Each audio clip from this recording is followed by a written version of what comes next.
Parfois, le test le plus difficile ne se déroule pas dans une salle de réunion, ni devant des contrats millionnaires. Il arrive devant une porte simple, dans une rue silencieuse, face à de vieux murs qui gardent trop de souvenirs. C'est ainsi que Rodrigo Almeida découvrit que toutes les belles déclarations ne résistent pas quand l'éclat de l'argent semble disparaître. Il emmena Fernanda, la femme dont il était amoureux, jusqu'à la maison humble où il avait grandi et lui dit qu'il vivait là. Il voulait savoir si elle verrait l'homme ou seulement la vie qu'elle imaginait à ses côtés. Ce que Fernanda fit cet après-midi-là lui brisa le cœur, mais sauva aussi son avenir. Car certaines personnes ne montrent leur vrai visage que lorsqu'elles croient que vous n'avez plus rien à offrir. Si vous aimez les histoires émouvantes, abonnez-vous déjà à la chaîne et restez jusqu'à la fin. Maintenant, commençons. Rodrigo avait 44 ans, un regard tranquille et une façon discrète de s'habiller qui trompait beaucoup de gens.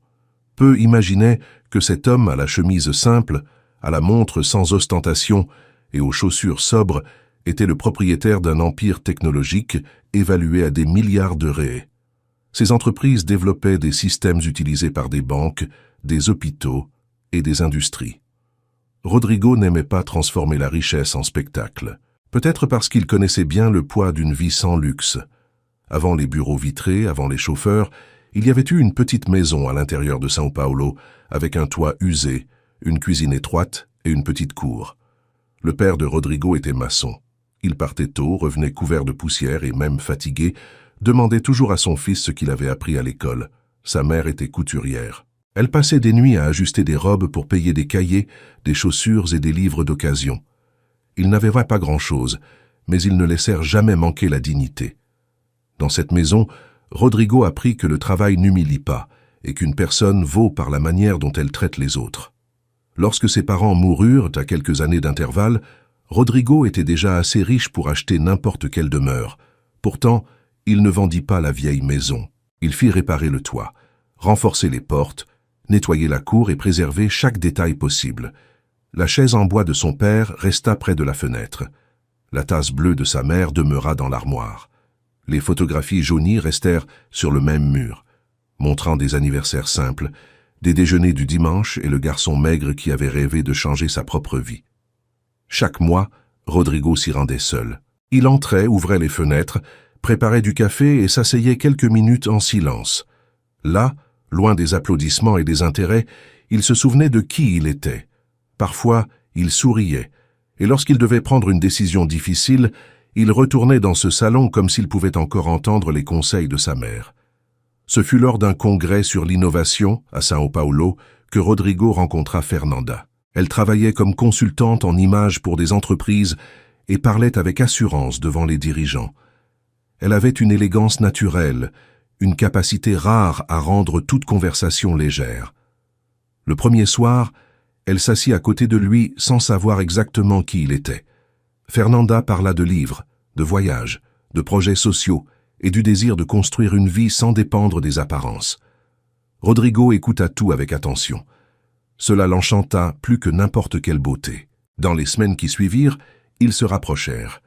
Fernanda ne demandait pas de cadeaux coûteux, refusait les restaurants exagérés et disait préférer les endroits simples où l'on pouvait parler sans bruit. Rodrigo, habitué aux personnes intéressées par sa fortune, commença à se détendre. Avec elle, il imagina un avenir qui ne semblait pas calculé. Il lui présenta des amis, partagea des histoires de son enfance et raconta des parties de son parcours. Il évita seulement de révéler la taille réelle de son patrimoine. Non par honte, mais par peur. Peur de voir son regard changer. Peur de découvrir trop tard que l'affection était enveloppée d'ambition. Un soir, après l'avoir déposée chez elle, Rodrigo resta quelques minutes dans la voiture, pensif. Il avait prévu de lui demander un engagement sérieux. Peut-être le mariage, peut-être une vie vraiment partagée. Mais un vieux souvenir traversa son esprit. Sa mère, Dona Silvia, avait l'habitude de dire en raccommodant des vêtements dans la cuisine « L'argent ouvre des portes, mon fils, mais son absence ouvre les yeux. » Rodrigo répéta la phrase en silence. À cet instant, il décida qu'avant de livrer entièrement son cœur, il devait montrer à Fernanda la partie de sa vie qui ne brillait pas. Le samedi suivant, il alla chercher Fernanda le matin. Il ne prit pas la voiture la plus chère. Il choisit un véhicule ordinaire, confortable, mais sans luxe. Il enfila un jean, une chemise claire et emporta seulement un petit panier avec du café, du pain et un gâteau simple acheté dans une boulangerie de quartier. Fernanda monta en souriant, parfumée, portant des lunettes de soleil et une robe élégante. Elle demanda où ils allaient. Rodrigo répondit seulement qu'il voulait lui présenter un endroit important. Pendant le trajet, Fernanda semblait enthousiaste. Elle parla d'une exposition qu'elle voulait visiter, de clients exigeants, de la manière dont certaines personnes se préoccupaient trop du statut. Rodrigo écoutait, parfois en souriant, parfois en regardant la route. Plus elle parlait contre la vanité, plus il voulait croire qu'il n'avait pas besoin de ce test, mais quelque chose en lui insistait. Aimer, c'était aussi protéger sa propre histoire. Après presque 2 heures, la voiture entra dans une rue calme de maisons anciennes. Des enfants jouaient sur le trottoir. Un chien dormait près d'un portail bleu et une odeur de cuisine maison venait d'une cour voisine. Rodrigo se gara devant la petite maison, aux murs clairs, aux fenêtres simples et au jardin modeste. Le portail fit le même grincement que dans son enfance. Fernanda regarda autour d'elle, attendant qu'ils disent qu'ils rendaient visite à quelqu'un. Rodrigo coupa le moteur et dit avec sérénité « Nous sommes arrivés. C'est ici que j'habite. » Le sourire de Fernanda diminua lentement, comme une lumière qui s'éteint. Elle retira ses lunettes, fixa la façade, puis se tourna vers lui en essayant de dissimuler sa surprise. « Tu habites ici ?» demanda-t-elle, sans parvenir à cacher le choc. « J'ai toujours habité ici » répondit Rodrigo, soutenant le mensonge avec le calme de quelqu'un qui était sur le point d'entendre une vérité. Fernanda descendit de la voiture, mais ses pas perdirent leur légèreté. Elle regarda les maisons voisines, le trottoir irrégulier, le portail simple. Rodrigo ouvrit l'entrée et lui demanda de se sentir à l'aise. À l'intérieur, la maison était propre, organisée, mais humble. Le salon avait un vieux canapé, des rideaux clairs, un sol usé et des photographies au mur. Fernanda entra lentement, tenant son sac à 2 mains, comme si elle craignait de toucher quelque chose. Rodrigo remarqua chaque geste, mais fit semblant de ne rien voir. Il montra la chaise de son père et raconta comment il rentrait du travail et s'asseyait là pour se reposer. Il lui montra la petite table où il faisait ses devoirs d'école. Dans la cuisine, il prit la tasse bleue de sa mère et dit qu'elle préparait un café comme personne. Il parlait avec tendresse, avec fierté, avec une discrète lueur dans les yeux. Pour Rodrigo, cette maison n'était pas la pauvreté, c'était une racine, c'était de l'amour. C'était la preuve que quelqu'un pouvait partir de peu sans oublier la valeur du peu. Fernanda tenta de sourire, mais ses réponses devinrent courtes. Quand Rodrigo dit que beaucoup de décisions importantes étaient encore prises là, elle fronça les sourcils. « Mais tu travailles dans la technologie, non ?» demanda-t-elle. « Oui, répondit-il. »« Et malgré ça, tu préfères vivre ici ?» insista-t-elle, en regardant autour d'elle. Rodrigo posa le panier sur la table et répondit sans hâte. « Je préfère me rappeler qu'aucune réussite ne vaut grand-chose quand on oublie le commencement. » Fernanda détourna le regard. Pendant quelques secondes, seule la vieille horloge murale remplit le silence. Elle marcha jusqu'à la fenêtre, observa la petite cour, le linge propre qui se balançait sur le fil de la voisine et la rue étroite dehors. Rodrigo sentit le malaise grandir. La femme qui, quelques jours plus tôt, disait admirer la simplicité semblait maintenant entourée de quelque chose qu'elle ne supportait pas. « Rodrigo, » commença-t-elle en choisissant ses mots, « je ne veux pas paraître ingrate, tu es une personne incroyable, mais ceci est très différent de ce que j'avais imaginé. » « Différent comment ?» Fernanda inspira profondément, comme si elle s'apprêtait à faire une confession difficile. « J'ai des projets. J'ai beaucoup travaillé pour être dans certains endroits, pour fréquenter un certain type d'environnement. Je ne dis pas que cette maison est mauvaise, je dis seulement qu'elle ne me correspond pas. » Rodrigo sentit la phrase toucher exactement l'endroit où cela faisait mal. Pourtant, il garda une voix calme. « Et à moi, elle correspond ?» Elle tourna le dos à la fenêtre. Il y avait de la pitié sur son visage, mais pas d'amour. « Peut-être qu'elle correspond à ton histoire, mais je ne sais pas si elle correspond à mon avenir. » La réponse resta suspendue entre eux. Rodrigo regarda les photographies sur le mur. Sur l'une d'elles, il apparaissait enfant, tenant un gâteau simple à côté de ses parents. Sa mère souriait avec fierté. Son père gardait la main sur son épaule. Soudain, ce salon sembla plus petit, non à cause des murs, mais à cause de la déception. Fernanda continua. « Je t'aime bien, vraiment.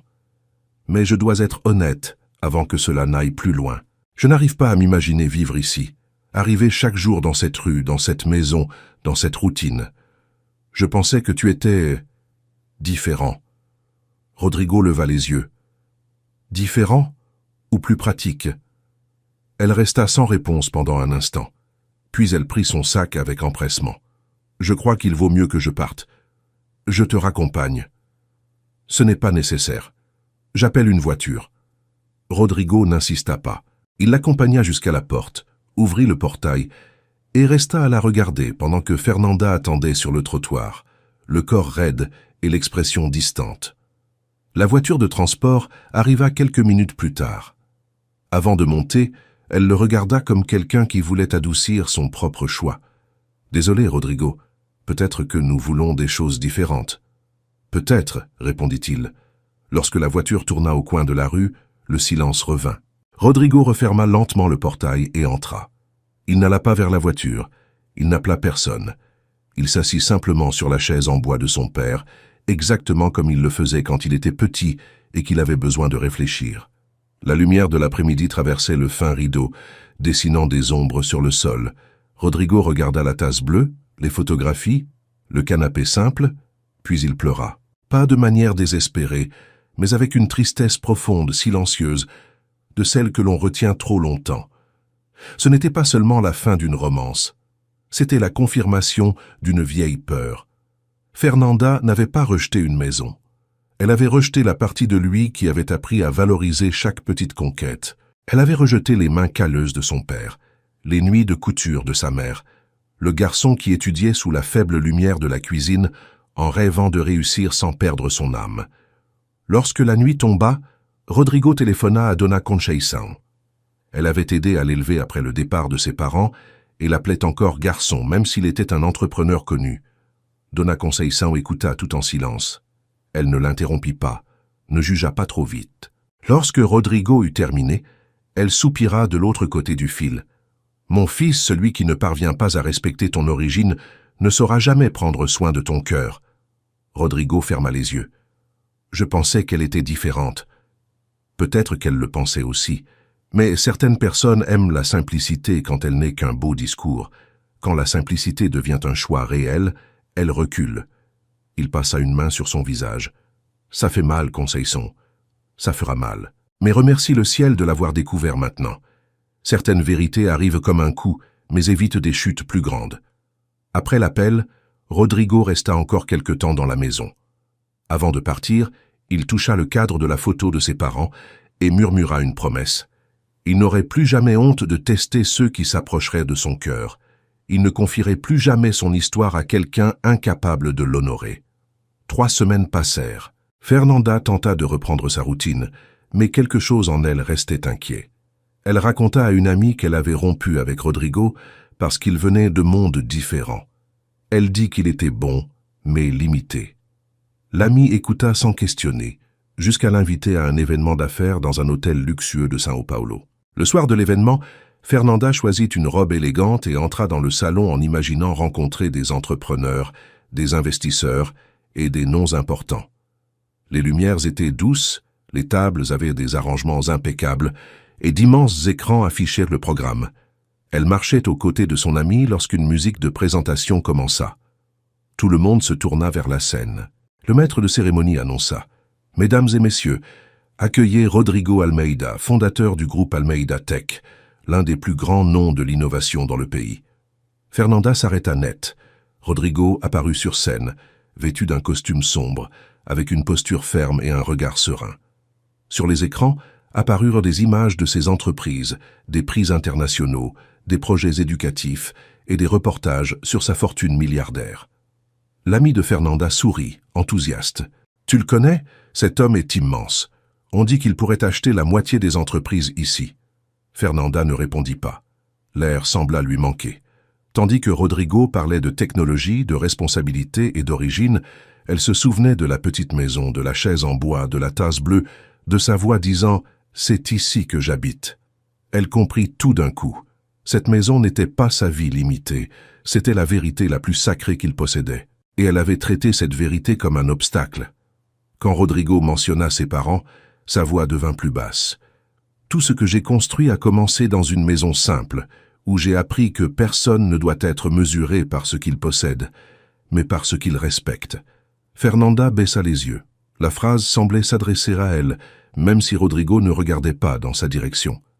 Les applaudissements furent puissants, mais pour Fernanda, ils semblaient lointains. Pour la première fois, elle comprit qu'elle avait perdu plus qu'un petit ami. Elle avait perdu la chance de marcher aux côtés de quelqu'un d'entier. Cette nuit-là, elle ne dormit pas. Elle relut d'anciens messages, regarda des photos d'eux deux et pleura de regret. Le matin, elle décida d'aller à son bureau. Le bâtiment était imposant, avec une réception élégante, des murs de verre et des employés attentifs. Chaque pas augmentait sa honte. Lorsque la secrétaire l'annonça, Fernanda faillit renoncer. Mais Rodrigo autorisa son entrée. Il se tenait debout devant la fenêtre, observant la ville. En la voyant, il ne sourit pas et ne montra pas de colère.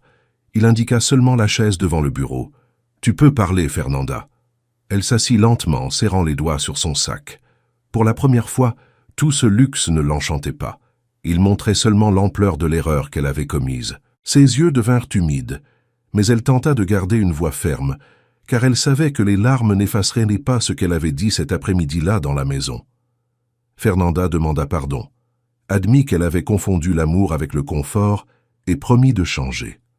Rodrigo écouta sans l'interrompre, puis il répondit qu'il pardonnait, mais qu'il ne reviendrait pas. La maison pauvre n'était pas un piège cruel, elle était le portrait de son âme, et elle l'avait refusé. Fernanda sortit en silence, emportant la leçon la plus chère de sa vie. Des mois plus tard, Rodrigo rencontra Camila, une enseignante simple, dans une petite galerie. En visitant l'ancienne maison, elle toucha les photos avec respect et dit qu'il y avait de l'amour là-bas. Rodrigo sourit. Celui qui honore ses racines mérite de connaître ses fruits. Abonnez-vous et commentez. Pardonneriez-vous à Fernanda ou feriez-vous comme Rodrigo ?